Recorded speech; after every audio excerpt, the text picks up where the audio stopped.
একটি ছেলে একটি শিয়াল দেখতে পায়, তার মুখে একটি প্লাস্টিকের বোতল আঁটা। তো একটু কোদাল নিয়ে যায় যে তাকে মারবে বলে। কিছুদিন আগেই সেই শিয়ালটি তার মুরগি চুরি করেছে।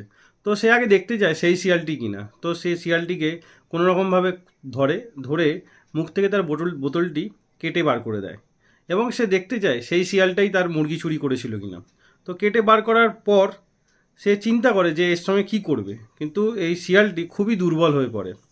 খুবই দুর্বল থাকায় কি বোতলটি মুখ থেকে বার করতে কিছুক্ষণ চিন্তা করে, এবং সঙ্গে সঙ্গে ছুটে জঙ্গলের দিকে চলে যায়। কিন্তু পরের দিন আবার সে মুরগি চুরি করে নিয়ে চলে যায়। তো মুরগি চুরি করার সময় তার সেখানে নেট লাগানো ছিল, নেটের মধ্যে আটকে যায়। তো খুব খারাপভাবে আটকে যাওয়ার পর সে তার প্রতি দয়া হয় এবং তাকে ছাড়িয়ে দেয়। ছাড়িয়ে দেওয়ার পর সে আবার সেখান থেকে দৌড়ে চলে যাওয়ার পর তার গেটে আটকে যায়। তো গেট থেকেও তাকে সে ওখান থেকেও বার করার সময় সে দেখে তার কিছুটা জায়গায় ছাল উঠে গেছে। তো সে পশু চিকিৎসকের কাছে নিয়ে যায়। পশু চিকিৎসক সে ঠিক করে দেয়, সে আবার ঠিক হয়ে যায়। তো সে তাকে জঙ্গলে ছেড়ে দেয়, এবং সে এই শিয়ালটি এতটাই অনুগত্য ছিল, সে তার জন্য কিছু না কিছু শিকার করে আনতো। তো তাকে একটা খরগোশ ধরে এনে দেয়, এবং পরের দিন একটি মুরগিও ধরে এনে দেয়, এবং শিয়ালটি গেটের বাইরে দাঁড়িয়ে থাকে। তো গেটের বাইরে দাঁড়িয়ে থাকতে দেখে তাকে একটা বিস্কুটের টুকরো দেয়, সে খেয়ে নেয়, এবং এই শিয়ালটি কৃতজ্ঞতা স্বরূপ চোখে জল নিয়ে তার সামনে এসে দাঁড়ায়, এবং শিয়ালটিকে আস্তে আস্তে মাংস খাওয়া পুরোপুরি ছেড়ে দেয়। এবং তাকে যখনই ভেজিটেরিয়ান দেওয়া হয় সে খুব আনন্দের সঙ্গে খায়। সে এখন শুধু ভেজিটেরিয়ান খাবারই খায়, একদম মাংস খাওয়া ছেড়ে দিয়েছে। সে বাচ্চাদের সঙ্গে খেলে, এবং পাড়ার বিড়ালদের সঙ্গে খেলে। বাচ্চারা একদমই তাকে ভয় পায় না।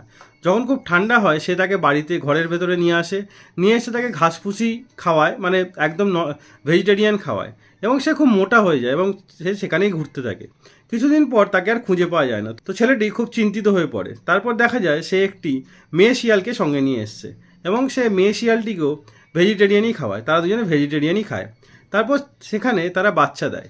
তাদের নোংরা বলে তাদের কখনো দূরে সরিয়ে দেয়নি ছেলেটি। তো তাদের দুজনকেই যেমন খাওয়ায়, এবং তাদের যারা আরও যারা বাচ্চা আছে তাদেরকেও সে খাওয়ায়।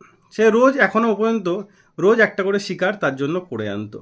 সেই শিয়ালটি হয়তো প্রতিজ্ঞা করেছিল যে তাকে কৃতজ্ঞতা স্বরূপ তাকে একটা করে শিকার করে সে আনবে। শিশুরাও ভালোবাসা পেলে অনেক কিছুই করতে পারে, যেটা আমরা স্বপ্নেও কল্পনা করতে পারি না। আমাদের উচিত আশেপাশে পাখিদের, পশুদের ভালো রাখা, কিন্তু আমরা সেটা একদমই করি না, কিন্তু করাটা অবশ্যই উচিত।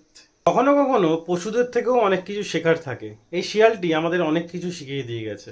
তো ভিডিওটি দেখে এটাই বোঝা যায় প্রাণীদের মধ্যে ভালোবাসা, বোঝার ক্ষমতা, ইমোশন, ফিলিংস সব কিছু আছে, যেটা হয়তো আমরা বুঝি না, কিন্তু ওরা আমাদের থেকে বেশি